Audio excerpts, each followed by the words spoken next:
ఒకే శరీరంలో శంకరాచార్యుడి లాంటి గొప్ప తేజోవంతమైన మేధస్సును, చైతన్య మహాప్రభువుకు ఉన్నటువంటి అత్యద్భుతమైన అనంతమైన విశాల హృదయాన్ని పొందపరుచుకున్నటువంటి మది, హృది కలిసి రూపుదిద్దుకున్న మనిషి జన్మించేందుకు సమయం ఆసన్నమైంది.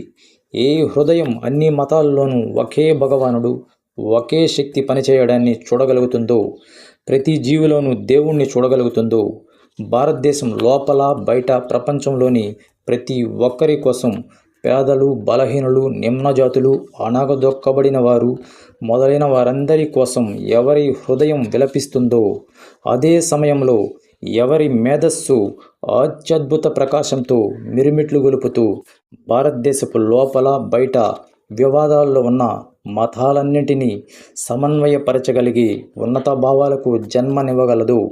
తద్వారా వాటి మధ్య ఒక అద్భుతమైన సమన్వయాన్ని తెచ్చి ఉన్నతమైన మేధస్సుకు, ఉదార హృదయానికి నెలవైన ఒక విశ్వజనీన మతాన్ని కొనతేగలడో అటువంటి హృదయం గల మనిషి జన్మించే సమయం ఆసన్నమైంది.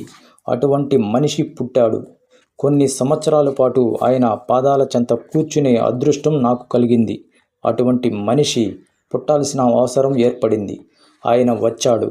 అత్యద్భుతమైన విశేషం ఏమిటంటే, పాశ్చాత్య భావాలు నిండిన ఒక మహానగరానికి సమీపంలో ఆయన జీవితపు మహత్కార్యం చోటు చేసుకోవడమే.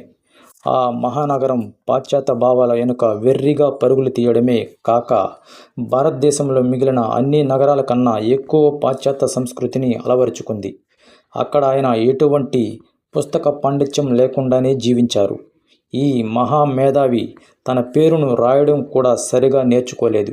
కానీ మా విశ్వవిద్యాలయపు అత్యంత మేధావులైన పట్టభద్రులు ఆయనలో ఒక మహామనిషిని కనుగొన్నారు. ఆయన ఒక అసాధారణమైన మనిషి. ఆయనే శ్రీ రామకృష్ణ పరమహంస. ఆధునిక ప్రపంచానికి ఆయన ఇచ్చిన సందేశం వివిధ మతాలలోని సిద్ధాంతాల్లోనూ, నమ్మకాల్లోనూ, వాటిలోని శాఖలను, చర్చిలను, దేవాలయాలను పట్టించుకోకండి. మనిషి ఉనికి యొక్క పరమార్థమే ఆధ్యాత్మికత.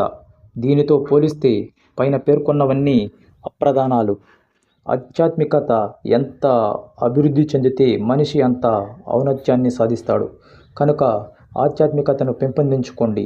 ఏ మతాన్ని, సిద్ధాంతాన్ని విమర్శించవద్దు. ఎందుకంటే అన్ని మతాలలో, సిద్ధాంతాలలో అంతో ఎంతో మంచి ఉంది.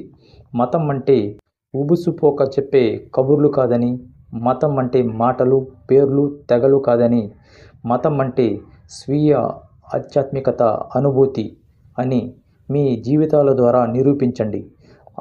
అనుభూతి చెందిన వారే నిజంగా అర్థం చేసుకోగలరు. ఆధ్యాత్మికతను అందుకున్న వారే దానిని మరొకరికి అందించగలరు. వారే మానవాళికి గురువులు.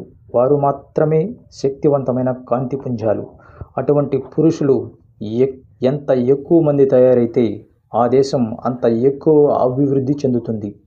ఏ దేశంలో అయితే అటువంటి పురుషులు అసలు ఉండరో ఆ దేశం అధఃపాతాళానికి జారిపోతుంది. ఇక ఏ శక్తి ఆ దేశాన్ని రక్షించలేదు. కాబట్టి మీరు ఆధ్యాత్మికతను కలిగి ఉండి సత్యాన్ని మీకు మీరుగా అనుభూతి పొందండి అన్నది మా గురుదేవులు ఈ ప్రపంచానికి ఇచ్చిన సందేశం. మీ తోటి మానవుల కోసం మీ సర్వస్వం త్యాగం చేయమని ఆయన కోరుతున్నారు. మీ సోదర మానవులను ప్రేమించడం గురించి మీరు మాటలలో కాక చేతలలో నిరూపించి చూపమని ఆయన కోరుతున్నారు.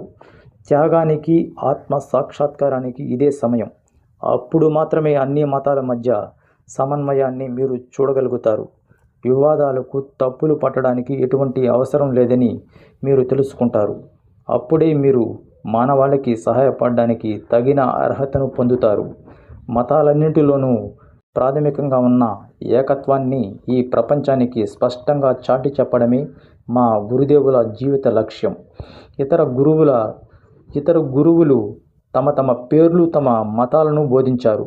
కానీ 19వ శతాబ్దపు ఈ మహాగురువు తన గొప్ప చెప్పుకోలేదు. ఏ మతాన్ని ఆయన సరిదిద్దడానికి ప్రయత్నించలేదు. ఎందుకంటే నిజానికి ఈ మతాలన్నీ ఒకే సనాతన మతంలోని వివిధ భాగాలని ఆయన అనుభవపూర్వకంగా తెలుసుకున్నారు.